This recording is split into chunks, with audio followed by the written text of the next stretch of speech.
আমি ভূষণ সমাদ্দার। ভীষণ একটা গোবেচারার নাম আমার, কিন্তু চাইলেও নামটাকে অপছন্দ করতে পারি না, কারণ নামটা আমার মামার দেওয়া। আর আমার মামা আমার ভীষণ কাছের, বলতে পারো মা বাবার পরেই ওনার স্থান। আর আমিও যে ওনার সন্তান তুল্য সে কথা বলাই বাহুল্য। আমার মামা মৌনব্রত ঘোষ বটানি নিয়ে পিএইচডি করেছেন। বেশ কিছু বছর দেশের বিভিন্ন প্রান্তে ছড়িয়ে থাকা বোটানিক্যাল গার্ডেনে কাজও করেছেন। মামার সঙ্গতেই আমার ফুল পাতা গাছ গাছালি সম্পর্কে অসীম আগ্রহ জন্মায়। প্রতি বছর মামা আমাদের বাড়ি আসেন, 10-12 দিন থাকেন, আর সারা দিন আমি মামার পিছু পিছু ঘুরে বেড়াই। রাজ্যের গল্পের সাথে সাথে প্রতি বছর কোনো না কোনো নতুন প্রজাতির গাছ বা ফুলের সম্পর্কে শিখিয়ে দিয়ে যান। মামার সাহচর্যের দৌলতে আমি প্রায় 100রও বেশি গাছ আর 200রও বেশি ফুলের সম্পর্কে তথ্য সংগ্রহ করেছি। আর রোজ একবার করে আমার সংগ্রহ সংক্রান্ত খাতাটায় চোখ বুলিয়ে নিই। এটাও মামারই নির্দেশ। মামা বলেন, চর্চার মধ্যে না থাকলে হারিয়ে যাবি, বুঝলি? নিজেকে সবসময় চ্যালেঞ্জ করতে হয় আর এগিয়ে নিয়ে যেতে হয়, তবেই দেখবি তুই তোর লক্ষ্যে ঠিক পৌঁছে গেছিস।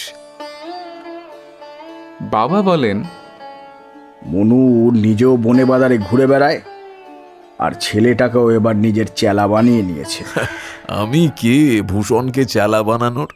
সে তো নিজের উৎসাহেই আমার সঙ্গে সঙ্গে ঘোরে।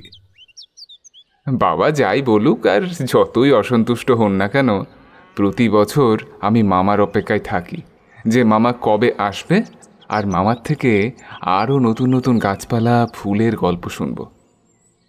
কিন্তু এহেন মামা পরপর 3 বছর আমাদের বাড়ি এলেন না।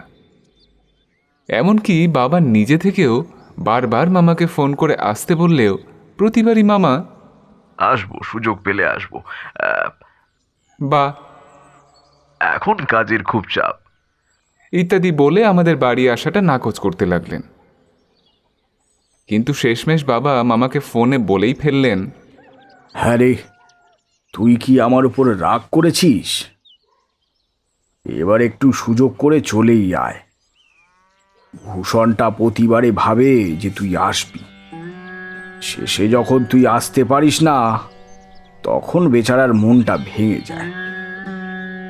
এবার একটু চেষ্টা করে দেখ না, যদি আসতে পারিস।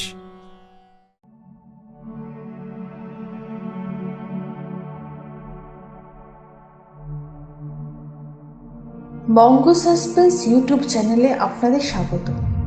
আমি তনিমা সাহা। আজ আপনারা শুনবেন আমার কলমে ক্ষুধার্ত ঈদে মন। আমার লেখালেখি শুরু হয় লকডাউনের সময়।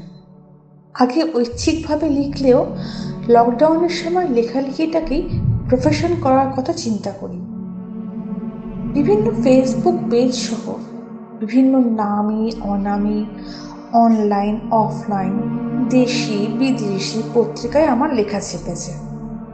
বর্তমানে বিভিন্ন ইউটিউব চ্যানেলের সঙ্গে কাজ করছি। তাহলে চলুন শুনে নিই আজকের গল্প ক্ষুধার্ত ঈদে মন।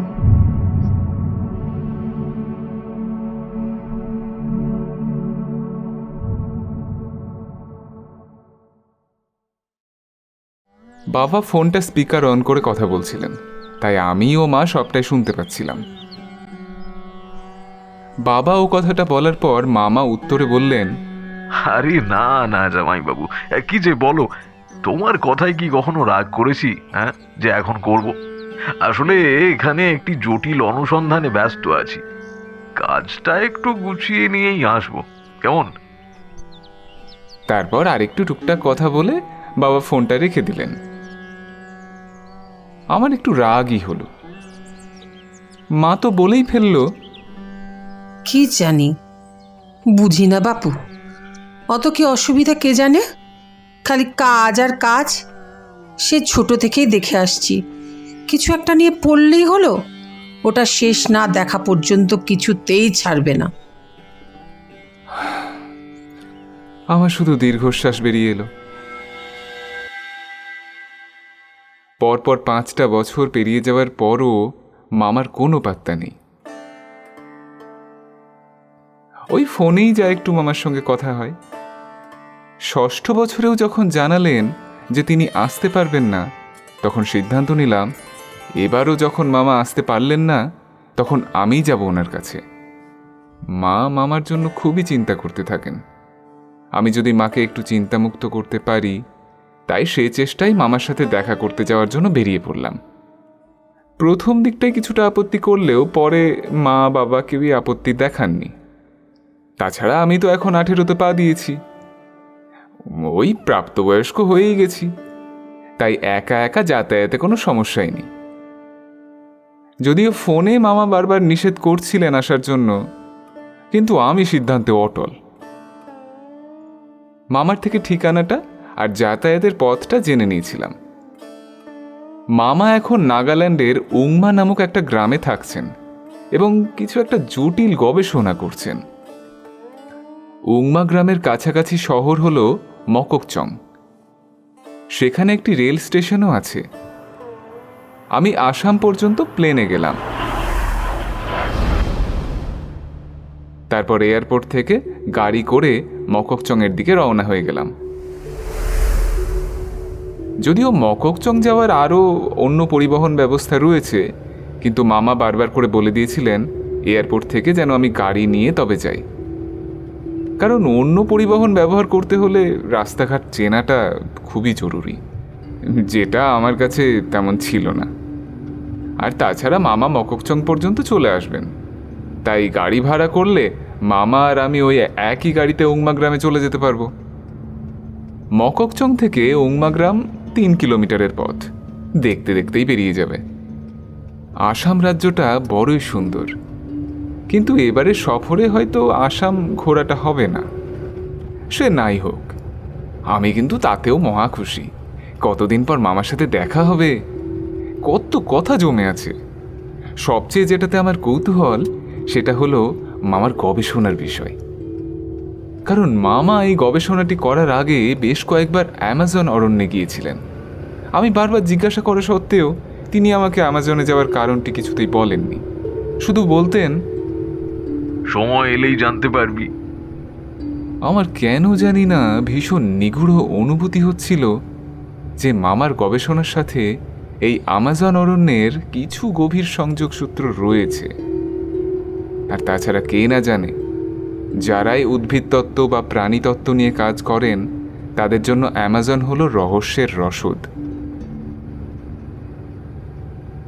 মককচং পর্যন্ত রাস্তা বেশ ভালোই ছিল। রাস্তার দুধারে বড় বড় গাছ, গাড়িতে আসতে কোনো অসুবিধেই হয়নি। মককচংয়ে পৌঁছে দেখি মামা একটা গাছতলায় দাঁড়িয়ে আছেন। মামাকে দেখে মনে হলো বহুদিন ভালো করে ঘুমোননি, চোখের নিচে গাঢ় কালি পড়ে গেছে, খুব রোগাও হয়ে গেছেন, মুখটা কেমন ফ্যাকাশে হয়ে গেছে, যেন রক্তশূন্যতায় ভুগছেন। পরে মনে হলো একা একা থাকেন, সারাদিনই প্রায় গবেষণা নিয়ে ব্যস্ত থাকেন, হয়তো সেভাবে নিজের খেয়াল রাখতে পারেন না। মামাকে দেখেই আমি লাফিয়ে গাড়ি থেকে নেমে মামাকে জড়িয়ে ধরলাম।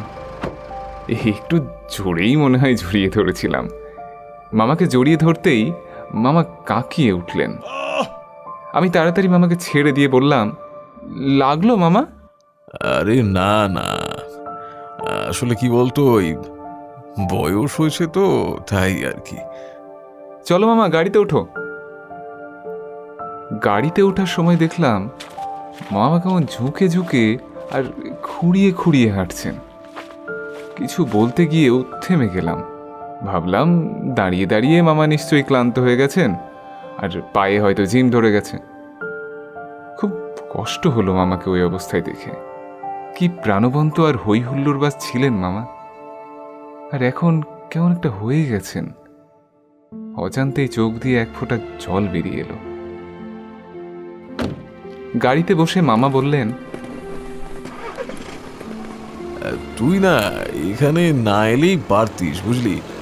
এতটা দূরে একা একা আসাটা কি ঠিক হলো? মামা, আমি এখন 18, প্রাপ্তবয়স্ক, তাই একাই যাতায়াত করতে পারি। কয়েক মাস পরেই কলেজ শুরু হয়ে যাবে, তখন তো আর চাইলেই হুটহাট করে বেরিয়ে পড়তে পারবো না বলো। তাই মা বাবার থেকে স্পেশাল পারমিশন নিয়ে চলে এলাম তোমার কাছে কটা দিন থেকে, নিজেকে একটু চাঙ্গা করব বলে। জানো তোমাকে কত কথা বলা আছে আমার, সেই যে তুমি গেলে তারপর কথা বলতে বলতেই আমরা ঢুকে পড়লাম ওংমা গ্রামে। এই গ্রামটি নাগাল্যান্ডের সর্ববৃহৎ ও সর্বপ্রাচীন গ্রাম। গ্রামটি খ্রিস্ট ধর্ম প্রধান। এখানে যীশুখ্রিস্টের জন্মোৎসব মানে ক্রিসমাস খুব বড় করে পালন করা হয়। আশেপাশে কিছু দর্শনীয় জায়গাও আছে, যেমন ড্রামলগ, গ্রামের বাইরের দিকে একটা পার্কও আছে। এগুলো এখানে আসার আগেই গুগল মহাশয় থেকে জেনে নিয়েছিলাম। তবে আমার কিন্তু এসব দর্শনীয় স্থানগুলো দেখার তেমন ইচ্ছে ছিল না। আমি শুধু অপেক্ষা করছিলাম কখন মামা আমাকে ওনার প্রজেক্টটা দেখাবেন। ওংমা গ্রামে ঢোকার আগে নাগা যোদ্ধাদের স্টাইলে গেট বানানো আছে। দেখলেই কোনো প্রাচীন সভ্যতার কথা মনে পড়ে। ওংমা গ্রামটা ঠিক যেন হাতল ছাড়া উল্টানো একটা কড়াই, আর সেই কড়াইয়ের গা ঘেঁষে গিজগিজ করছে নাগাদের ঘর। কি সুন্দর রং করা ঘরগুলো। প্রকৃতির অফুরন্ত দান রয়েছে এই গ্রামটিতে। প্রচুর নাম না জানা লতা, গুল্ম, পরগাছা, আর তার সাথে রয়েছে বিভিন্ন রকমের নাম না জানা গাছ। স্পষ্টতই বুঝতে পারলাম কেন মামা এই গ্রামেই গবেষণার কাজ চালাচ্ছেন। একটু বাদেই আমরা মামা এই গ্রামে যে বাড়িতে থাকেন তার সামনে চলে এলাম। গাড়ি থেকে নেমেই দেখলাম বাড়িটার চারিদিকে হরেক রকমের ফুল গাছ এবং বিভিন্ন রকমের পাতাবাহার গাছ রয়েছে। আমি বড় বড় চোখ করে ঘুরে ঘুরে দেখছিলাম গাছগুলো। হঠাৎ কিছু একটা আমার চোখ আটকাতে আমি দৌড়ে গেলাম সেটার কাছে। দেখি পড়ন্ত বিকেলের আলোয় ঝলমল করছে একটা কমলা কাণ্ডের কালো রঙের ডালিয়া ফুল। মনে হচ্ছে যেন বিকেলের সবটুকু আলো সেই ডালিয়াতে শুষে নিয়ে নিজের অঙ্গের শোভা বৃদ্ধি করছে। আমি তো দেখে হা হয়ে গিয়েছিলাম। মামা পিছনে এসে বললেন, হাঁটা বন্ধ কর, নইলে মশা ঢুকে যাবে তো। 2 বছরের প্রচেষ্টার ফল কেমন লাগলো বল? অসাধারণ, বিউটিফুল, আমার জিনিয়াস মামা। আওয়াজটা বেশ জোরেই হয়ে গেছিল বোধহয়। দেখি পাশের বাড়ি থেকে 2জন নাগা গ্রামবাসী বেরিয়ে এলো। মামা দেখি ওদের সঙ্গে নাগা ভাষায় কি যেন বললেন। ওরাও আমার দিকে তাকিয়ে হাসতে হাসতে চলে গেল। আমি তো ভয়ানক চমকে গিয়েছিলাম। আমার মনে হয়েছিল এই বুঝি ওরা মিশমি ধাও নিয়ে হামলা করে দেয়। মামা জানালেন, গাছপালা নিয়ে কাজ করি বলে এরা একটু সম্মান টম্মান করে আমায়, কিন্তু জানি না কতদিন এই সম্মানটা বজায় থাকবে। আমি জিজ্ঞাসু দৃষ্টিতে তাকাতেই মামা চটজলদি প্রসঙ্গ পাল্টে বললেন, জানিস তো, এরা দেখতে ওই রকম হিংস্র কারণ এদের উত্তরসূরিরা শিকারী ছিলেন। এখনো অনেকেই এই জীবিকা বহন করছেন, তবে এরা খুবই অতিথি বৎসল হয়। এখন এদের মধ্যে অনেকেই চাষবাস করেন। শুনে আমি মাথা নাড়িয়ে ঘরের দিকে এগোতেই মনে হলো মামা বিড়বিড় করে কি যেন বলতে লাগলেন। আমি জিজ্ঞাসা করাই, ও কিছু না বলে এড়িয়ে গেলেন। আমিও আর বিশেষ মাথা ঘামালাম না। নিশ্চয়ই গবেষণা সংক্রান্ত কোনো হিসেব করছেন হয়তো, মনে মনে ভাবলাম আমি। মামা যে বাড়িটাতে থাকেন সেখানে 3টি ঘর রয়েছে। একটি ঘরে মামা থাকেন, একটি তার গবেষণার জন্য নির্দিষ্ট রয়েছে এবং একটি অতিরিক্ত ঘর আছে। তাই সেটিতেই আমার থাকা স্থির হলো। রাতে খেতে খেতে বললাম, আচ্ছা মামা, এখানে এত সুন্দর জঙ্গল, আচ্ছা কোনো পাখি নেই কেন?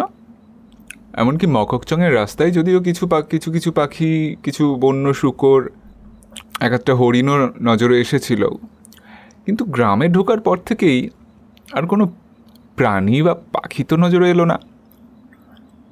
এমনকি একটু কুকুরও নেই। আর তোমার বাড়ির চারপাশটা কেমন যেন একটু স্যাঁতসেঁতে, অথচ বাড়ির চারপাশে এমন কিছু তো নেই। এরকমটা কেন? বাহ, এখন মনে হচ্ছে আমি কিছু হলেও তোকে শেখাতে পেরেছি। পর্যবেক্ষণ দৃষ্টি হলো একজন জীববিজ্ঞানীর সর্বশ্রেষ্ঠ গুণ। হ্যাঁ, ঠিকই বলেছিস। গ্রামের দিকের রাস্তায় কোনো কুকুর নেই, কারণ এখানকার লোকেরা শন মাংস মানে কুকুরের মাংস খায়।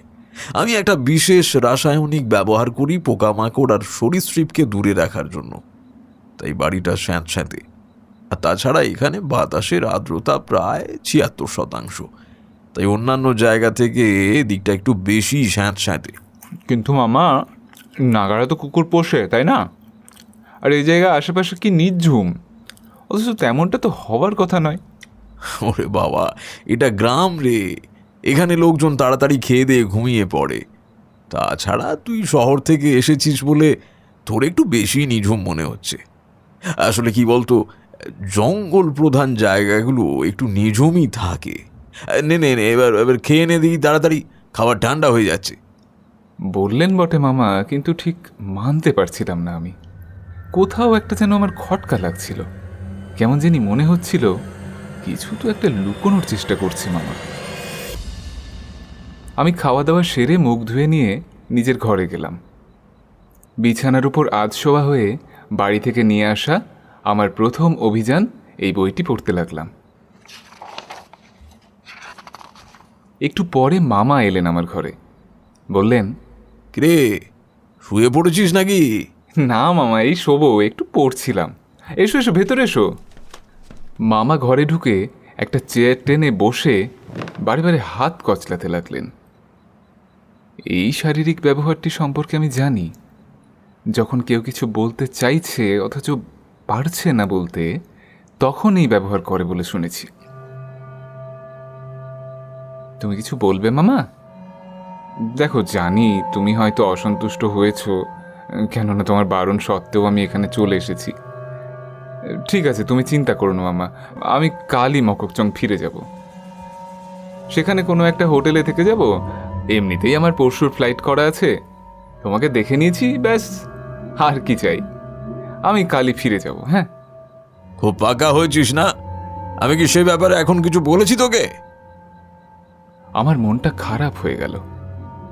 আমি কোনোদিন মামাকে রাখতে দেখিনি, আর আমার উপর তো কোনোদিনই নয়। সেই জায়গায় আজ মামা আমাকে বকলেন। খুব কষ্ট হচ্ছিল। মুখ নামিয়ে চুপ করে বসে রইলাম। একটু পরে মামা কাছে এসে বসে আমার চুলটা ঘেঁটে দিয়ে বললেন, রাগ করলি বাবু? দেখ, তুই হুট করে এখানে চলে আসায় আমি একটু রেগেই গিয়েছিলাম, এটা স্বীকার করছি। কিন্তু এখন তুই আসাতে আমার কিন্তু বেশ লাগছে। এই এই একা থাকাটা মাঝে মাঝে খুব খুব বিরক্তিকর লাগে, বুঝলি? কিন্তু কাজের জন্য থাকতে হয়। তুই এসে ভালোই করেছিস। তবে আসল কথাটা সেটা নয়। আসল কথাটা হলো, এ বাড়ির পেছনে একটা জঙ্গল আছে, সেখানে বন্য জন্তুদের ভয় আছে, তাই ভুল করেও পেছনের জঙ্গলটাতে কিন্তু যাস না।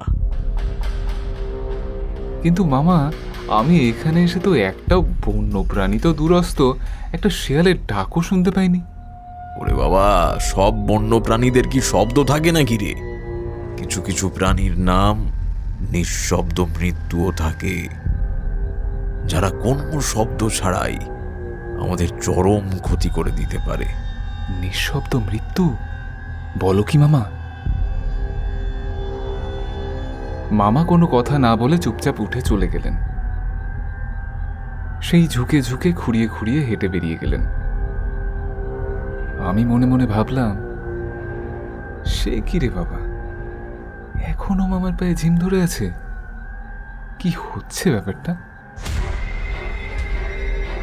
কোথাও যেন একটা খটকা লাগছিল আমার, এবং সেই খটকাটা ক্রমশ জোরদার হচ্ছিল। আমার অন্তর্মন বলতে লাগলো, পেছনের জঙ্গলেই আমার সব প্রশ্নের উত্তর পাব। জঙ্গলটার প্রতি একটা অমোঘ আকর্ষণ বোধ করছিলাম আমি।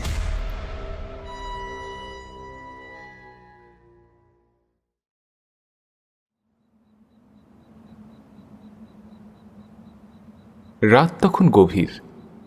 কিছু একটা শব্দে ঘুম ভেঙে গেল আমার। পাশ ফিরে শুতে গিয়েই হঠাৎ একটা হিস আওয়াজ কানে এলো। হকচকিয়ে উঠে বসলাম বিছানায়। এটা তো সাপের আওয়াজ। মামা তো বলেছিলেন যে কি একটা রাসায়নিক পদার্থ ছড়িয়ে রেখেছেন, তাহলে সাপ কোত্থেকে এলো? মনে মনে ভাবলাম আমি। আবার হলো সেই শব্দটা, এবার আরো তীব্র ও স্পষ্টভাবে শোনা গেল। আর তার সঙ্গে নাকে এলো একটা একটা মৃদু মিষ্টি সুবাস। মাথাটা কেমন ঝিম ধরতে লাগলো আমার। আবার হলো সেই তীব্র শব্দটা। আওয়াজটাতে কি আছে কে জানে। যতবারই আওয়াজটা কানে যাচ্ছে ততবারই সারা শরীর যেন থরথরিয়ে কেঁপে উঠছে। মামা বলেছিলেন এখানে সোলার এনার্জিতে বিদ্যুৎ সরবরাহ করা হয়। ভয়ে ভয়ে বিছানায় লাগোয়া লাইটের সুইচটা অন করলাম, কিন্তু কিছুই দেখতে পেলাম না। আওয়াজটার সাথে সাথে সুবাসটাও এতই প্রবল হচ্ছিল যে বিছানা থেকে নেমে চারিদিকে দেখার সাহস হলো না পর্যন্ত। একটু পর হঠাৎই আওয়াজের তীব্রতা ধীরে ধীরে কমে আসতে লাগলো, আর তার সাথে সুবাসের তীব্রতাও কমতে লাগলো। বিছানার উপর বসে কেমন একটা ঘোর লেগে এসেছিল আমার। মাথাটাও যন্ত্রণা করছে। মিষ্টি সুবাস আর শব্দটা কমে গেলেও আবার ঘুমিয়ে পড়তে ভীষণ ভয় করছিল আমার তখন। বুকটা এখনো যেন ধরফর করছে। আলো জ্বালিয়ে বিছানার উপর বেশ কিছুক্ষণ বসে রইলাম। আশ্চর্য হলাম, এত কাণ্ড হয়ে গেল অথচ মামা একবারও আমার ঘরে আসলেন না। এবার একটু অভিমানী হলো আমার। ভাবলাম কাল কথা বলবো এই বিষয়ে। বিছানায় বসে বসে ভোরের দিকে বোধহয় চোখ লেগে এসেছিল আমার। হঠাৎ খুব জোরে দরজা ধাক্কানোর আওয়াজে ঘুম ভেঙে গেল। লাফিয়ে উঠে বসলাম বিছানায়। দেখি সদ্য সকাল হয়েছে। আবার হলো দরজা ধাক্কানোর আওয়াজ। ভাবলাম মামার অসুবিধে হচ্ছে হাঁটতে, বরং আমি গিয়ে দেখি কে এসেছে। বিছানা থেকে নেমে ঘর থেকে বেরিয়ে বাইরে এসে দেখি মামা ততক্ষণে দরজা খুলে কাদের সঙ্গে যেন নাগা ভাষায় কথা বলছেন। আমি চোখ কচলাতে কচলাতে পিছনে গিয়ে দাঁড়ালাম। লোকগুলো চলে যেতেই জিজ্ঞাসা করলাম, কে এসেছিল মামা? ওই গ্রামের লোক রে। একজন বাচ্চাকে খুঁজে পাওয়া যাচ্ছে না, বাথরুম করতে বাইরে গিয়েছিল, তারপর আর ফেরেনি। বাচ্চাটার বয়স এই 8 কি 9 হবে। বাচ্চাটা ঘরে ফিরতে দেরি করছে বলে এরা খুঁজতে বেরিয়েছে। আমি সামান্য উত্তেজিত হয়ে বললাম, পাওয়া যাচ্ছে না মানে? এ তো পুলিশ কেস। মামা বললেন, আরে এখানে পুলিশ স্টেশন নেই তো, মককচঙ্গ থেকে কভার করা হয়। আজকে সারাদিন এরা খুঁজবে, যদি না পায় খুঁজে তাহলে কাল বা পরশু গিয়ে পুলিশ স্টেশনে খবর দেবে। যা যা, তুই আর একটু ঘুমিয়ে নে যা। নিজের ঘরে যেতে যেতে মামা কেমন যেন বিড়বিড় করতে লাগলেন, আমাকে আজই কিছু একটা করতে হবে, নইলে সর্বনাশ হয়ে যাবে। গতকাল রাত থেকে এখনো পর্যন্ত যা কিছু হয়েছে তাতে আমি যথেষ্ট আতঙ্কে রয়েছি। তাই মামাকে কি সর্বনাশ হবে ওইটা আর জিজ্ঞেস করার সময় হলো না। ক্লান্তিও ছিল সারা রাত সেভাবে জেগে থাকার জন্য। ভাবলাম একটু ঘুমিয়ে নিই, ঘুমোলে শরীর আর মন দুটোই চাঙ্গা হয়ে যাবে।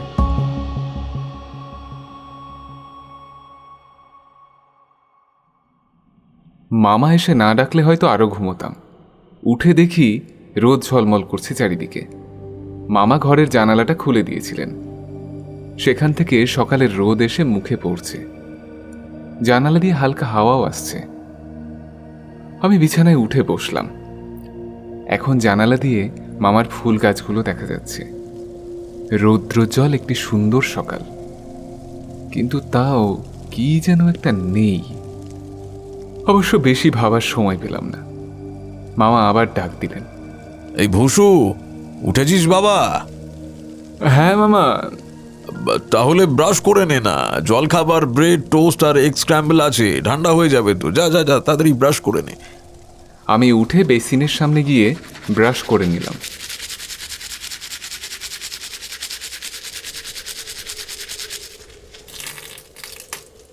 ব্রাশ করে মুখ মুছতে মুছতে দেখি মামা টেবিলে খাবার সাজাচ্ছেন। মামাকে দেখে মনে হলো গতকালের তুলনায় আজ যেন একটু বেশি কুঁজো হয়ে গেছেন। আমাকে দেখে বললেন, আয় আয় বসে খেয়ে নে। তুমি আবার এসব করতে গেলে কেন? আমি তো এখন জলখাবারের জন্য রুটি আলু ভাজা বানাতে পারি, মা শিখিয়েছেন আমায়। বাহ, দিদির কাছে প্রি কলেজ ট্রেনিংটা তাহলে ভালোই হয়েছে। হ্যাঁ, তবে এই খাবারটা কিন্তু আমি বানাইনি, আমি শুধু চা বানিয়েছি। ওই কাল যাদের সাথে দেখা হলো তারাই দিয়ে গেছে। সকালের খাবারটা ওদের ওখান থেকেই আসে। দুপুরে রাতে আমি একটু সেদ্ধ ভাত করে নিই, আমার হয়ে যায় আর কি। কিন্তু ওরা ডিম পেল কোথা থেকে? এখানে তো আমি হাঁস বা মুরগি কিছুই দেখতে পাইনি। সপ্তাহান্তে হাট বসে এখানে, ওরা সেখান থেকেই যাবতীয় প্রয়োজনীয় সামগ্রী কিনে রাখে। বলে মামা রান্নাঘরের দিকে গেলেন। মামার থাকার ঘরটা বেশ বড়, তাই মামা একটা পার্টিশন দিয়ে ওইখানে একটা রান্নাঘর বানিয়েছেন। মামা যখন রান্নাঘরে যাচ্ছিলেন তখন দেখলাম পাটা কেমন যেন হেঁচড়ে হেঁচড়ে হাঁটছেন। আমি আর থাকতে না পেরে বললাম, মামা তোমার কি শরীর খারাপ মামা? কই না তো। বলে চায়ের ট্রেটা নিতে গেলেন। আমি দৌড়ে গিয়ে ট্রেটা মামার হাত থেকে নিয়ে টেবিলের উপরে রাখলাম। তারপর বললাম, তবে তোমাকে এমন দেখাচ্ছে কেন? চোখ মুখ ফ্যাকাশে, চোখের তলায় কালি, পাটাও হেঁচড়ে হেঁচড়ে হাঁটছো। কি হয়েছে তোমার বলো তো আমায়? ওরে আমার জ্যাঠামশাই, কিছু হয়নি আমার।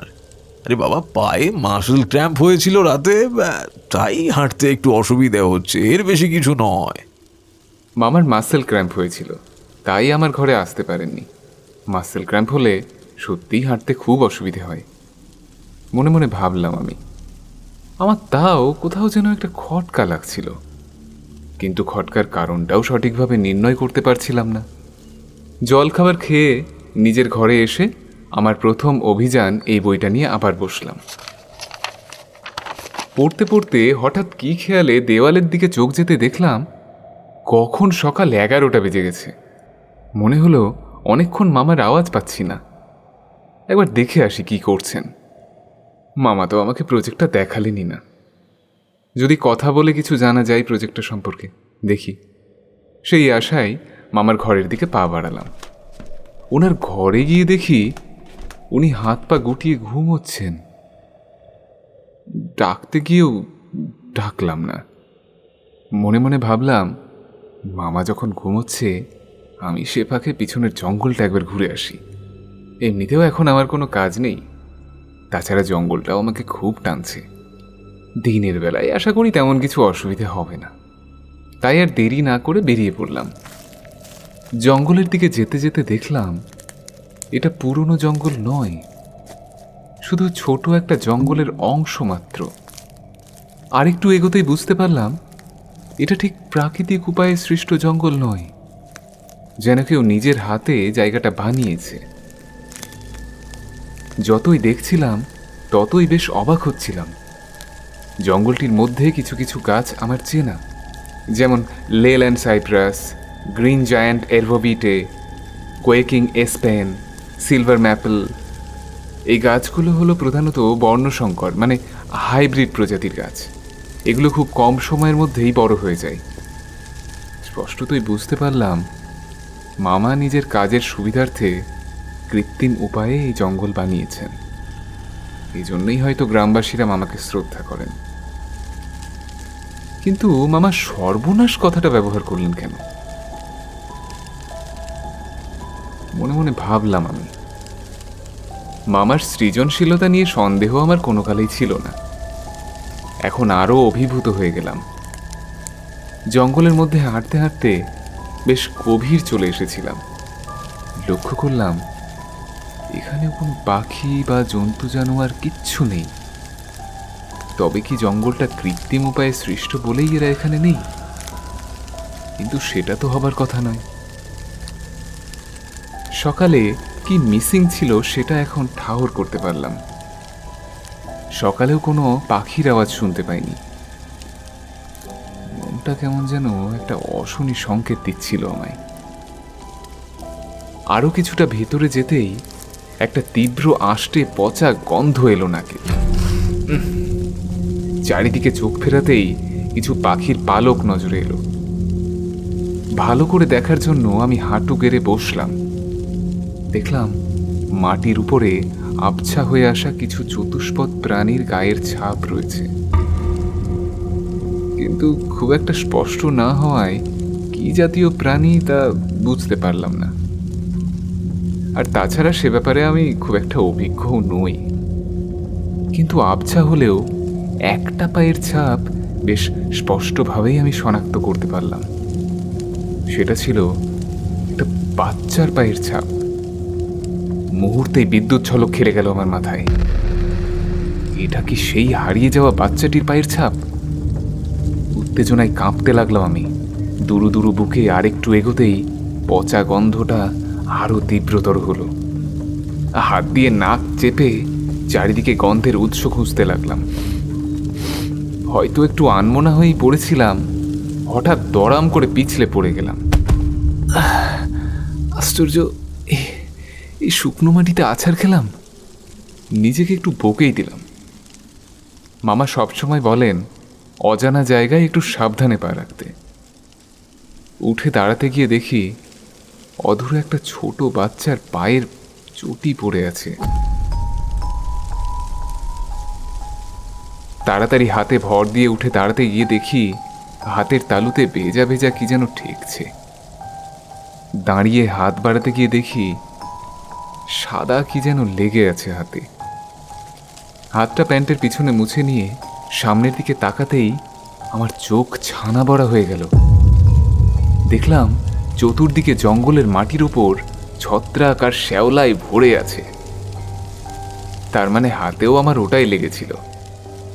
আমার মনে হলো আমি যেন একটা অজানা জায়গায় ঢুকে পড়েছি, যেখানে ঢোকা আমার হয়তো উচিত হয়নি। এদিকটায় গাছগুলোর উচ্চতা খুব একটা বেশি নয়, বেশ ফাঁকা ফাঁকা এদিকের জঙ্গলটা। শ্যাওলাগুলো শুধু জঙ্গলের মাটিকে নয়, গাছগুলোকেও যেন ঢেকে রেখেছে। শুধু বাইরের আকারটা দেখে যেগুলোকে গাছ বলে চিহ্নিত করতে পারা যাচ্ছে। জঙ্গলের এই দিকটা দিনের বেলাতেও বেশ ঠান্ডা। আমি এর কোনো কারণ খুঁজে উঠতে পারলাম না। এই জায়গাটাও জঙ্গলের চরিত্র থেকে সম্পূর্ণ আলাদা, কিন্তু কেন? এসব ভাবতে ভাবতে আমি সাবধানে এগিয়ে যাচ্ছিলাম এর উৎস খোঁজার জন্য।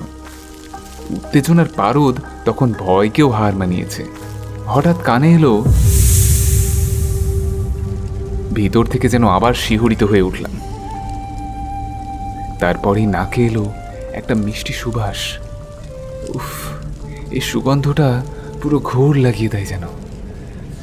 গন্ধটা এমনই তীব্র যেন কোনো কিছুর দিকে আমাকে প্রবলভাবে আকর্ষণ করছে। ঘাড় ঘুরিয়ে দেখি একটু দূরেই লম্বা গাছের মতো একটা জিনিস। গাছের মতো বলছি কেননা ওই জিনিসটা কোনো ডালপালা ছিল না, শুধু গাছের কাণ্ডটাই ছিল। ডালপালার জায়গায় ছিল লতার মতো কিছু উপকাণ্ড, যেটা মূল কাণ্ডের সঙ্গে যুক্ত। সেই উপকাণ্ডগুলো বেশ নড়াচড়া করছিল যেন। একটু লক্ষ্য করতেই বুঝতে পারলাম আসলে মূল কাণ্ডটাকে একবার জড়িয়ে ধরে আবার ঠিক জট ছেড়ে যাওয়ায় দুলতে থাকে। লতাগুলো দেখতে অনেকটা দড়ির মতো, পার্থক্য শুধু এটাই যে এখানে দড়ির মতো উপকাণ্ডগুলো কেমন যেন জীবিত, এবং ওই উপকাণ্ডের চারিদিকে সূচালো কাঁটা রয়েছে, যেটা একটু দূর থেকেও স্পষ্ট বোঝা যাচ্ছে। যতবার ওই সূচালো লতাগুলো মূল কাণ্ডকে ছেড়ে যাওয়ার জন্য দুলছে, ততবারই শব্দটা হচ্ছে, আর সেই সঙ্গে সঙ্গে সুবাসটাও ছড়াচ্ছে। যত সময় এগোচ্ছে শব্দ এবং সুগন্ধ উভয়ের তীব্রতা উত্তরোত্তর বৃদ্ধি পাচ্ছে। আমি নিজেকে এই ভয়ঙ্কর বস্তুটা থেকে কিছুতেই যেন দূরে সরিয়ে নিয়ে যেতে পারছি না। জানি না কি যে অদৃষ্ট শক্তি আমাকে অদ্ভুত দর্শন ওই জীবটার দিকে টেনে নিয়ে যাচ্ছে। একসময় চোখ বন্ধ করে নিজের সঙ্গে লড়াইয়ে হেরে গিয়ে সেই অদৃষ্ট শক্তির কাছে নিজেকে সমর্পণ করে দিলাম। আমি এটা অচিরেই বুঝে গিয়েছিলাম যে আমার মৃত্যু এবার নিশ্চিত। হঠাৎ আমার বাঁ হাতের উল্টো দিক থেকে একটা জোরদার টান অনুভব করলাম। কেউ বা কিছু ক্রমাগত জোরে জোরে আমার বাঁ হাতটা ধরে ঝাঁকাচ্ছে। অনেক কষ্টে চোখটা খুলে দেখার চেষ্টা করলাম। দেখি সামনে আমার মামা দাঁড়িয়ে আছে। ভয়ে তখন আমার গলা শুকিয়ে কাঠ। তাও অতি কষ্টে আমার মুখ থেকে বেরোলো, "মা।" মামা আঙুলে ঠোঁট লাগিয়ে চুপ থাকতে ইশারা করলেন। মামাকে দেখে আমার ঘোরটা যেন একটু একটু করে কাটছিল। দেখলাম মামার হাতে একটা বড় পুঁটলি। মামা জোরে পুঁটলিটাকে সেই অদ্ভুত দর্শন গাছের মতো বস্তুটার দিকে ছুঁড়ে মারলেন, আর সঙ্গে সঙ্গে সেই সূচালো লতার মতো উপকাণ্ডগুলো ওই পুঁটলিটাকে লুফে নিয়ে ওটার চারিদিকে আষ্টে পিষ্টে জড়িয়ে ধরল, যেন বহুদিনের ক্ষুধার্ত কোনো হিংস্র প্রাণী আজ খাবার পাচ্ছে। পুঁটলি থেকে রক্তের ছিটায় চতুর্দিক লাল হয়ে গেল, কিন্তু কোন এক জাদু বলে কিছুক্ষণের মধ্যেই সেই লাল রক্ত সবুজ শ্যাওলায় পরিণত হয়ে গেল। এই দৃশ্য দেখে আমি এতটাই আতঙ্কিত হয়ে গেছিলাম যেন পা বাড়াতেও ভুলে গেলাম। মামা তখন আবারও হাত ধরে ঝাঁকুনি দিলেন। ওনার দিকে তাকাতেই দেখি উনি হাত নেড়ে পালাতে ইশারা করছেন। তারপর মামা আমার হাতটা শক্ত করে ধরে কোনো মতে নিজের শরীরটাকে হেঁচড়ে হেঁচড়ে বাড়ি পর্যন্ত পৌঁছলেন। ঘরে পৌঁছানোর পর আমি আতঙ্কে, ঘটনার আকস্মিকতায় কাঁপছিলাম। ভয়ার্ত গলায় জিজ্ঞাসা করলাম, ওটা কি ছিল মামা? কি ভয়ঙ্কর, কি বিভৎস! ইডেমনি, বুঝলু ভাষায় ইডেমনি মানে হলো রাক্ষস। কিন্তু মামা, এটা আসলো কোথা থেকে? ভারতের কোনো জঙ্গলে তো এই ধরনের কোনো গাছের উল্লেখ নেই। হ্যাঁ, ঠিক বলেছিস। ভারতের বন্য প্রকৃতি এই ধরনের জীবিত গাছের উপযোগী আবাসন নয়। এটা আমার সৃষ্ট এক বিরাট আকার দানব, যা দিন দিন আরো ভয়ঙ্কর, আরো ক্ষুধার্ত হয়ে উঠছে। মামা, তুমি তো বেশ কিছুবার আমাজনে গেছিলে। এটার কি কোনোভাবে আমাজনের সঙ্গে কোনো যোগাযোগ রয়েছে? বেশ কিছুক্ষণ চুপ থাকার পর একটা দীর্ঘশ্বাস ফেলে মামা বললেন, কোনো কিছুর সৃষ্টির বা কোনো কিছুর সম্পর্কে জানার আগ্রহ খুব ভালো, কিন্তু অতিশয়তা যে কোনো কিছুকেই ডুবিয়ে দেয়, নষ্ট করে দেয়। জানিস, যখন অনুসন্ধান করি কোনো বিষয় নিয়ে তখন যে সাফল্য পাবো তার কোনো নিশ্চয়তা থাকে না। এই অভিক্রিয়াটিতে আমি নিশ্চিত ছিলাম যে সাফল্য পাবই পাবো, কিন্তু সকল পর্যবেক্ষণতা, বিচক্ষণতা আমাকে সর্বান্তকরণে ভুল প্রমাণিত করল। আমার একটা ভুল, একটা ব্যর্থ গবেষণা যে এত বিকট আকার নেবে তা আমি কল্পনাতেও আনতে পারিনি। ব্যর্থ আমি আগেও হয়েছি, কিন্তু কোনো ব্যর্থতাই আমাকে এরকম পরিস্থিতির সামনে দাঁড় করায়নি। সত্যি আমি এমনটা কোনোদিনও ভাবিনি। এতটুকু বলে মামা আবার হাঁপাতে লাগলেন। আমি দৌড়ে রান্নাঘর থেকে জল এনে বললাম, মামা বসো, বলে একটা চেয়ার এগিয়ে দিলাম। তারপর জলের গ্লাসটা হাতে দিলাম। মামা হয়তো এই উৎপীড়নে যথেষ্ট কাহিল হয়ে পড়েছিল। প্রায় এক নিঃশ্বাসে শেষ করলেন জলটা। বেশ বুঝতে পারছিলাম মামার শরীর মোটেই ভালো নেই, ওনাকে কিছুক্ষণ বিশ্রাম করতে দেওয়া উচিত। কিন্তু পরিস্থিতি এমন যে আমাকে সবটা জানতেই হবে। তাই আমি মামাকে বললাম, মামা এরপর কি হলো? আজ শুধু আমার দোষে এই গ্রামের লোকেরা এত বড় একটা বিপদের মধ্যে পড়ল। আমি যখন বছর 5 আগে গবেষণা সংক্রান্ত ব্যাপারে আমাজনে গিয়েছিলাম তখন শুধু কার্নিভোরাস প্লান্টের উপরই পরীক্ষা নিরীক্ষা করার উদ্দেশ্য ছিল। কার্নিভোরাস প্লান্ট বা মাংসাশী উদ্ভিদেরা মোটামুটিভাবে পোকামাকড়, প্রজাপতি এবং অন্যান্য পতঙ্গ শ্রেণীর প্রাণীকেই খায়। কিছু মাংসাশী উদ্ভিদের নাম তো তুইও জানিস, যেমন পিচার প্লান্ট, নেপেন্থিস, ড্রেসেরা কেপেনিস, এই সমস্ত। আমি শুধু মাথা নাড়িয়ে সম্মতি জানালাম। মামা আবার বলতে শুরু করলেন, এই ধরনের মাংসাশী উদ্ভিদেরা কোনো একটি উজ্জ্বল রংচঙে অংশকে টোপ হিসেবে সামনে রেখে কীটপতঙ্গকে প্রলোভন দেখায়। তারপর যখন ওরা আকৃষ্ট হয়ে রংচঙে অংশটাকে ফুলের নির্যাস কোষ ভেবে রস আগ্রাহণ করতে আসে, তখন এই মাংসাশী উদ্ভিদের পাপড়িগুলো নিজে থেকেই বন্ধ হয়ে কীট বা পতঙ্গকে তার ভেতরে আটকে দেয়। এরপর প্রচণ্ড শক্তিশালী এক পিত্তরস খরিত হয় ওই উদ্ভিদ গহ্বরে, যা পতঙ্গটি থেকে প্রোটিন নিঃসৃত করে দেয়। কদিন পর পতঙ্গটির শুষ্ক হয়ে যাওয়া প্রাণী শরীরটাকে ঠেলে গহ্বর থেকে বাইরে ফেলে দেয়। তারপর আবার টোপ ফেলে নতুন শিকারের জন্য। ক্রমেই আমি জানতে পারলাম কিছু কিছু মাংসাশী উদ্ভিদ এতটাই বড় হয় যে সেগুলো ছোট পাখি, ব্যাঙ, ট্রোড ইত্যাদিকেও ট্র্যাপ করে শিকার করতে পারে। তখন আমি আরও এক ধাপ এগিয়ে মানুষ খেকো মাংসাশী উদ্ভিদের খোঁজ শুরু করলাম। মানুষ খেকো উদ্ভিদের সম্বন্ধে অনেক রকম শ্রুতি বা অতিকথা শোনা যায়, যার কোনো রকম সাক্ষ্য বা প্রমাণ নেই। সবই বলতে গেলে লোককথা। তাই এই বিষয়টির ওপরে বিশদ আকারে খোঁজ শুরু করলাম। আমার একজন সহকারী ছিল যে উপজাতীয় ভাষায় পারদর্শী ছিল। আমার কেন জানি না মনে হচ্ছিল লোকাল ট্রাইবেলরাই আমাকে সত্যি কিছুর তথ্য দিতে পারে। তাই আমি সেই সহকারীকে সঙ্গে নিয়ে উপজাতি গ্রামগুলোর সর্দারদের কাছে কথাবার্তা বলতে শুরু করলাম। কেউ কেউ আমাদের আসার কারণ শুনেই তাড়িয়ে দিল এবং সাবধানও করে দিল, কিন্তু আমার জেদ চেপে গিয়েছিল।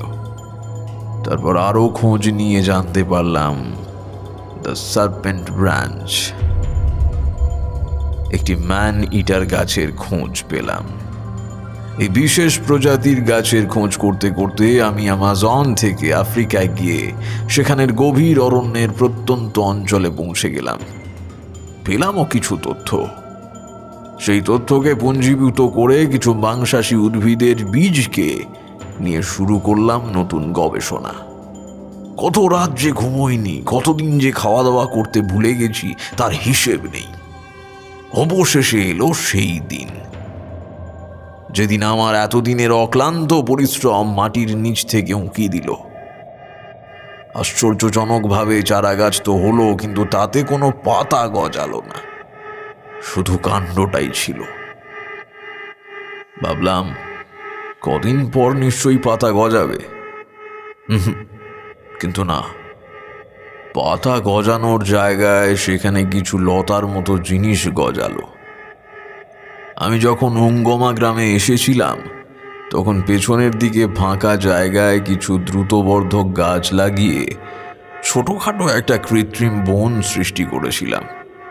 সেখানেই নিয়ে চারা গাছটাকে একটা উপযুক্ত জায়গা দেখে পুঁতে দিলাম। ভাবলাম প্রাকৃতিক পরিবেশ পেলে এটা নিজের মতন করে বাড়বে। হ্যাঁ, বাড়লো ঠিকই, এবং নিজের মতন করেই বেড়ে উঠল খুব অল্প দিনের মধ্যে।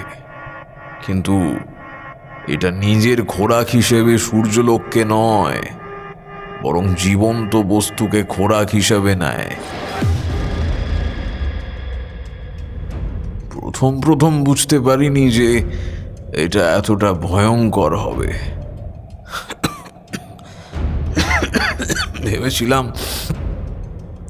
ভেবেছিলাম একটা সাধারণ মাংসাশী উদ্ভিদ যেমন হয় তেমনটাই এটাও হয়তো কীট পতঙ্গকে খোরাক হিসাবে নেবে, কিন্তু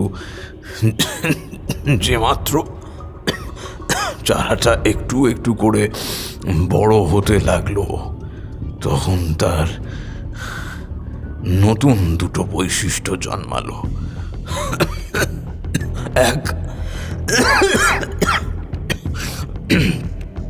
সরীসৃপের মতো আওয়াজ বের করা, আর তুই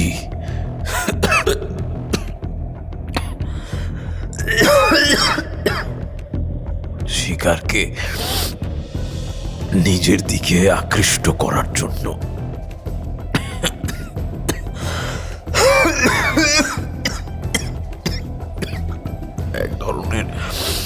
এক ধরনের ঘ্রাণ নির্গত করা।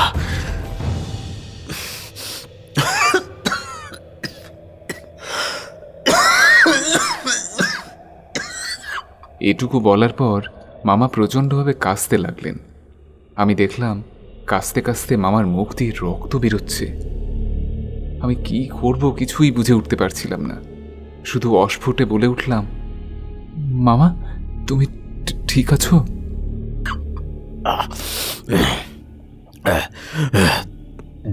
জল জল, একটু একটু জল। আমি দৌড়ে গিয়ে রান্নাঘর থেকে আবার এক গ্লাস জল এনে মামাকে দিই। মামা জলটা খেয়ে রুমাল দিয়ে মুখ মুছে নিলেন। আমি গ্লাসটা তার দিকে এগিয়ে দিয়ে বললাম, নাও মামা, আস্তে আস্তে জলটা খেয়ে নাও।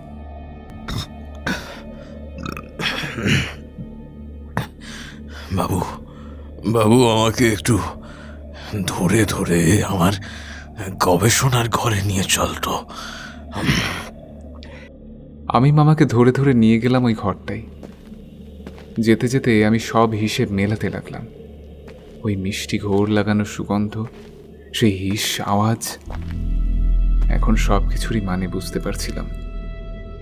হঠাৎ একটা কথা খেয়াল করতেই মামাকে বললাম, মামা তবে কি ওই বাচ্চা ছেলেটা ইডেমণি? কারণ আমি এক পাটি চটিও দেখেছি ওখানে পড়ে থাকতে। দিন দিন ইডেমনির খিদে বেড়েই চলছে। আগে পাখি, খরগোশ, শূকর, এমনকি কুকুরও খেয়ে নিত। এই জঙ্গলটা সত্যিকারের জঙ্গল নয় বলে গ্রামবাসীরা এদিকটায় আসে না, তাই এত কাণ্ডের খবর পায়নি এরা। ইডেমনির পিত্তরস গোটা শিকারকেই গলিয়ে নেয়, কিন্তু যখন লতাগুলো কোনো শিকারকে জাপটিয়ে ধরে তখন যে রক্তক্ষরণ হয় সেগুলো চারিদিকে ছড়িয়ে পড়ে, ও পরে সেখানে ব্যাকটেরিয়া জন্মে ছত্রাক আর শ্যাওলা হয়ে যায়। ইডেমনি শুধু পশুদেরই নয়, আশেপাশের যত গাছ আছে তাদের গ্রোথ হরমোনও শুষে নেয়। কিন্তু এ তো এক ভয়ঙ্কর অতিপ্রাকৃতিক জীব, যে দিন দিন আরো ক্ষিপ্র হয়ে উঠছে। তুমি তাকে থামানোর চেষ্টা করোনি কেন? চেষ্টা করেছিলাম রে, করেছিলাম চেষ্টা।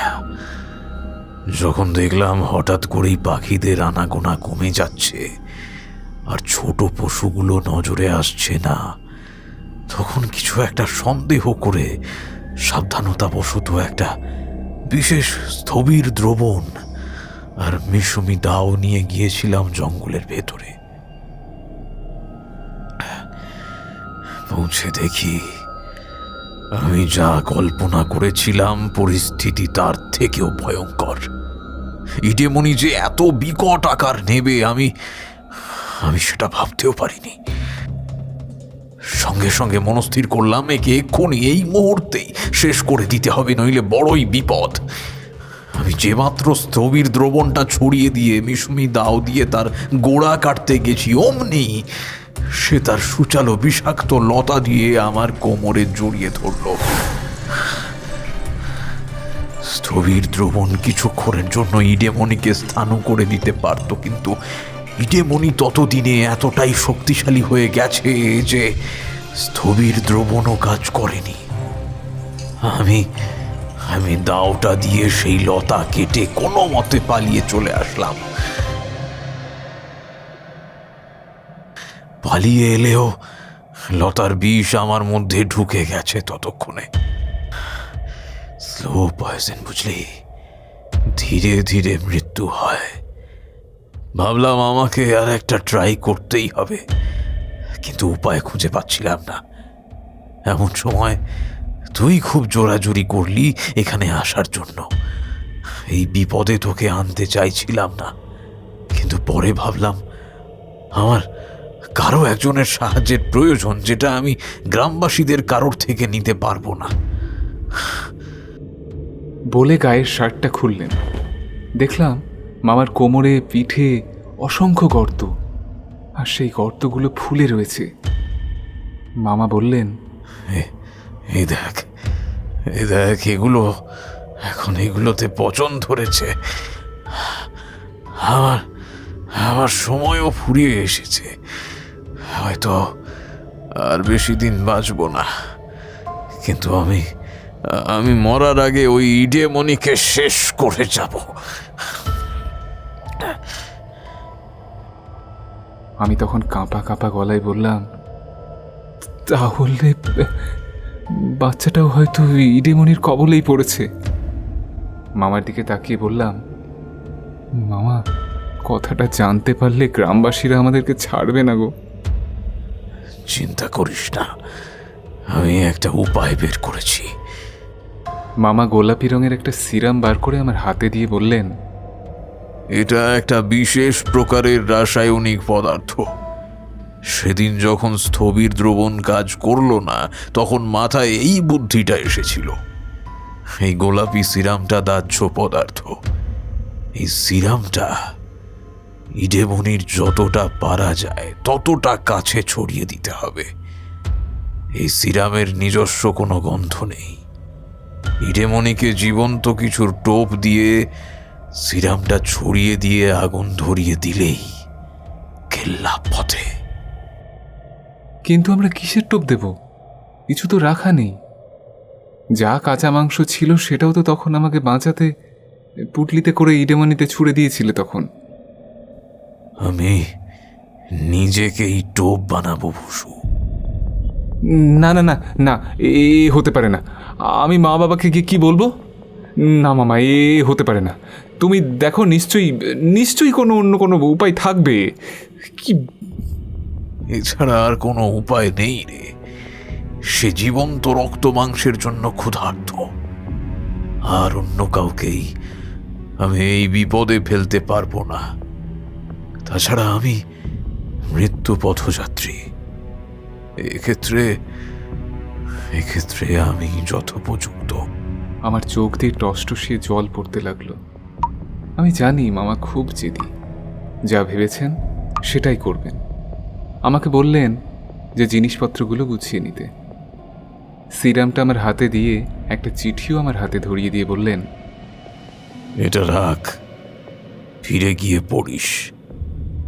আমরা জঙ্গলের উদ্দেশ্যে বেরিয়ে পড়লাম।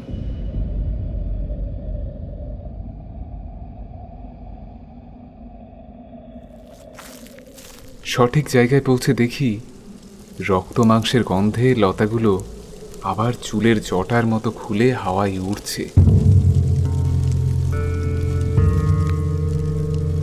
মামা ইশারায় বললেন যে ওনার পিছু পিছু চলতে। আমরা যতটা সম্ভব কাছে গেলাম। ইডেমনির হিসিসানি শব্দটা চতুর্গুণ হয়ে গেল।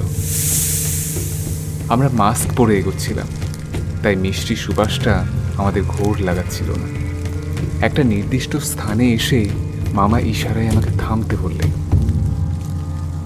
মাস্কটা খুলে ধীরে ধীরে হেঁচড়ে হেঁচড়ে এগিয়ে গেলেন সেই দানবীয় মৃত্যুর দিকে।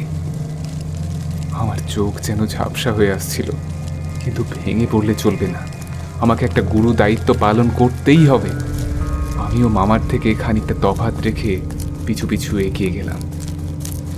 যেইমাত্র মামা দানবটার গোড়ার দিকে গিয়ে পৌঁছলেন, অমনি সেই সূঁচযুক্ত লতাগুলো মামাকে আষ্টে পিষ্টে জড়িয়ে ধরল। মামার মুখ দিয়ে একটা আওয়াজও বেরোলো না। হয়তো সেই সুগন্ধটা মামাকে সম্মোহিত করে রেখেছে। লতাগুলো আরও শক্তভাবে মামাকে জাপটে ধরে কাণ্ডটার ভিতরে ঢুকিয়ে নিল, যেমন করে অক্টোপাস নিজের খাবারকে গিলে নেয়। ঠিক সেইভাবে ওই বিভৎস দৃশ্য দেখে আমি কিং কর্তব্য বিমূঢ় হয়ে দাঁড়িয়ে রইলাম। আবার সেই হিস শব্দ। আমার সম্বিত ফিরল। হাতে একেবারে সময় নেই। যা করতে হবে তড়িৎ গতিতে করতে হবে। শয়তানটা এখন খাবার হজম করতে ব্যস্ত। আমি চটজলদি করে সিরামটা যতটা পারি শয়তানটার চারিদিকে ছড়িয়ে কিছুটা তার গায়েও ছড়িয়ে দিলাম। তাড়াতাড়ি করে দেশলাই দিয়ে ধরিয়ে দিলাম আগুন। সিরামের জন্য দাও দাও করে জ্বলতে লাগলো আগুন। মুহূর্তেই হিসিসানি আওয়াজটা গর্জনে পরিণত হয়ে গেল। লতাগুলো এবার ঝট খুলে আগের চেয়েও দ্রুত গতিতে হাওয়ায় দুলতে লাগলো। শ্যাওলায় আগুন লাগায় চারিদিক ধোঁয়ায় ভরে গেল। আমি গায়ের সবটুকু জোর একত্রিত করে ছুটতে লাগলাম। দৌড়তে দৌড়তে মামার বাড়ির কাছাকাছি পৌঁছে দেখি কিছু নাগা গ্রামবাসী আমার দিকে এগিয়ে আসছে। ছুটতে ছুটতে শ্বাস বন্ধ হয়ে যাবার জোগাড়। পড়েই যাচ্ছিলাম। ধরে ফেললেন গতকালের সেই নাগা ভদ্রলোক। আমায় উনি নিয়ে গেলেন ঘরে। কিছু লোক গেলেন জঙ্গলে কি হয়েছে তা দেখার জন্য। সেই নাগা ভদ্রলোকটির ঘরে বসে মনে মনে হিসেব কষলাম যে এখনই এখান থেকে তাড়াতাড়ি না বেরোলে ফেঁসে যাব। আমার জিনিসপত্রগুলো রুকস্যাকের মধ্যে ঢুকিয়ে নিয়ে একেবারেই বেরিয়েছিলাম। আমার উপর থেকে ওনার চোখ সরতেই রুকস্যাকটা হাতে নিয়ে পা টিপে টিপে সেখান থেকে বেরিয়ে পড়লাম। জোরে হেঁটে হেঁটে বড় রাস্তায় পৌঁছেই ছুট লাগালাম। বেশ কিছুটা ছোটার পর রাস্তার ধারে একটা সাইকেল দাঁড় করানো দেখলাম। লক করা নেই। কেউ হয়তো প্রাকৃতিক কর্ম সারতে গেছে। সেটাকে নিয়ে ছোটালাম মাককচংয়ের দিকে। সাইকেল চালাতে চালাতে ভগবানকে ধন্যবাদ দিচ্ছিলাম যে ভাগ্যিস সেখানে কেউ মোবাইল ফোন ব্যবহার করে না, না হলে এতটা হয়তো আসতেই পারতাম না।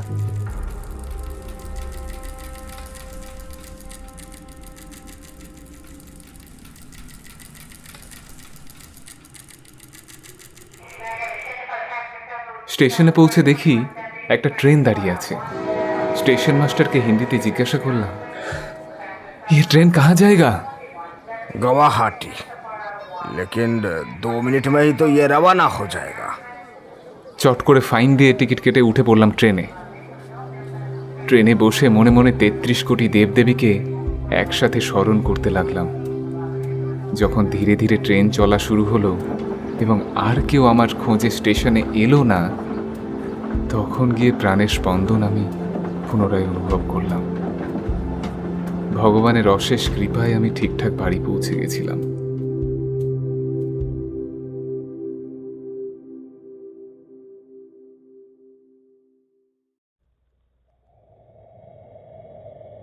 সেই ঘটনা এখন বেশ কিছুদিন হয়ে গেছে। মা বাবা জিজ্ঞেস করেছিলেন বটে মামার কথা, তাছাড়া আমিও কিছু লুকোইনি ওদের থেকে। বাবা তো মাথায় হাত দিয়ে শপথ করিয়ে নিলেন, এই আবার মাথায় হাত দিয়ে বল, বল আর কখনো এভাবে অচেনা জায়গায় একা একা যাবি না। আর মা এখনো পর্যন্ত মামার ছবির সামনে গিয়ে চোখের জল ফেলছে।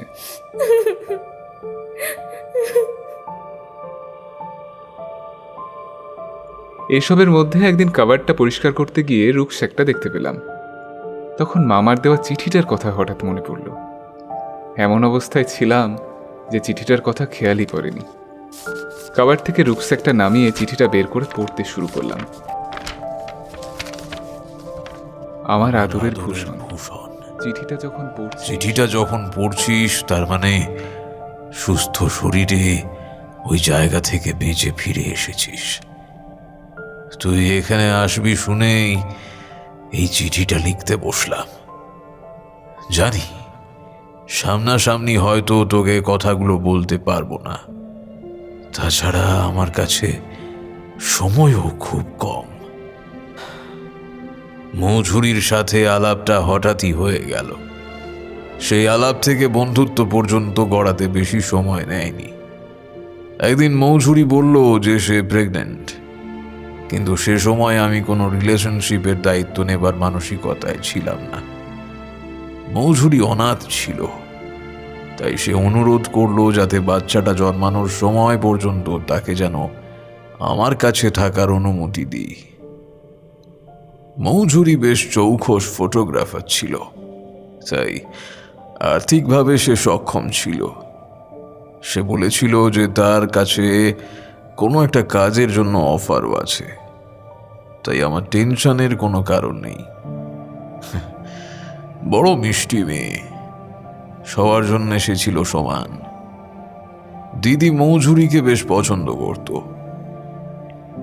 আমি মৌঝুরিকে দিদির কাছে পাঠিয়ে দিলাম। 9 মাস পূর্ণ হতেই তুই এলি। জানিস, তোকে দেখতে একেবারেই মৌঝুরির মতো। তোকে জন্ম দিতে গিয়ে অতিরিক্ত রক্তপাতের কারণে মৌঝুরি মারা গেল। আমার তখন পাগল পাগল অবস্থা। আমি মৌঝুরিকে সত্যি খুবই ভালোবাসতাম। তার চলে যাওয়াটা মেনে নিতে পারছিলাম না। তার উপরেই একরত্তি ছোট্ট তুই। আমি দিশেহারা হয়ে পড়েছিলাম। ঠিক এই সময় দিদি জামাইবাবু এগিয়ে এলেন। ডাক্তারেরা বলেছিলেন কিছু শারীরিক সমস্যার জন্য দিদি কোনোদিনও মা হতে পারবে না। এমনিতেও জন্মাবধি তুই দিদির কাছেই থাকতিস। দিদিও পরম যতনে তোকে আগলে রাখত। জামাইবাবু তোকে ওদের ছেলে হিসেবে দত্তক নিলেন। তোকে বাবা হিসেবে পরিচয় দেওয়ার সাহস বা সামর্থ্য কোনোদিন আমার ছিল না।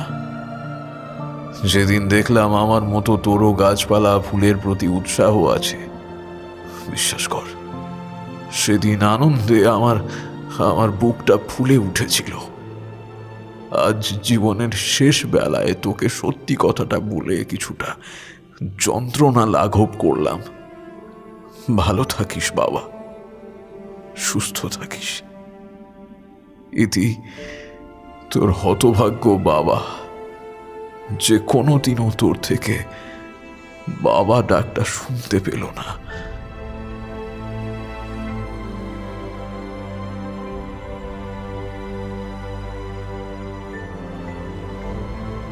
চিঠিটা পড়ে আমি দৌড়ে বাবার ঘরে গিয়ে বাবাকে জড়িয়ে ধরে অঝরে কাঁদতে লাগলাম।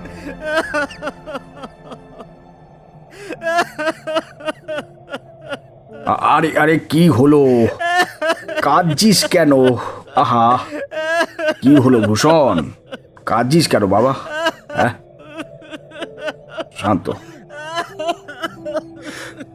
বাবা বাবা বাবা বাবা বাবা বাবা। সেই কান্নাটা কি আমার অদেখা মায়ের জন্য ছিল, নাকি আমার নবনির্মিত সম্পর্কের জন্য ছিল জানি না। শুধু এটুকু জানি, আজ সবচাইতে বেশি ধনী আমি, কারণ আমার কাছে পৃথিবীর সবচেয়ে মূল্যবান জিনিস আছে। আমার মা, বাবা, আমার পরিবার। হ্যাঁ, এটাই আমার পরিবার।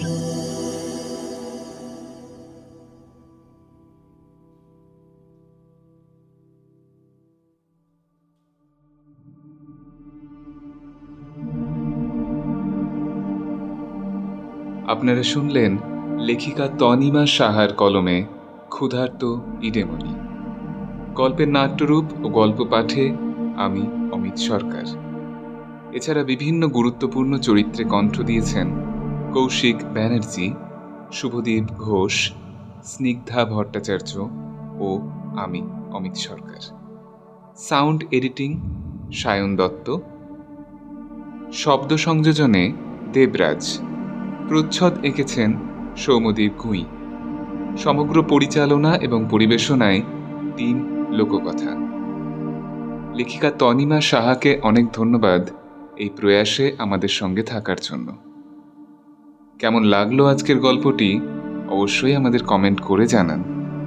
আর ভালো লাগলে গল্পটি নিজেদের পরিচিত মহলে শেয়ার করতে ভুলবেন না। আর যদি এখনও আমাদের চ্যানেলটি সাবস্ক্রাইব করে না থাকেন, তাহলে বিনীত অনুরোধ চ্যানেলটি সাবস্ক্রাইব করে আমাদের পাশে থাকুন আর শুনতে থাকুন বঙ্গ সাসপেন্স, যেখানে গল্পের আড়ালে থাকে রহস্য আর রহস্যের আড়ালে অন্ধকার।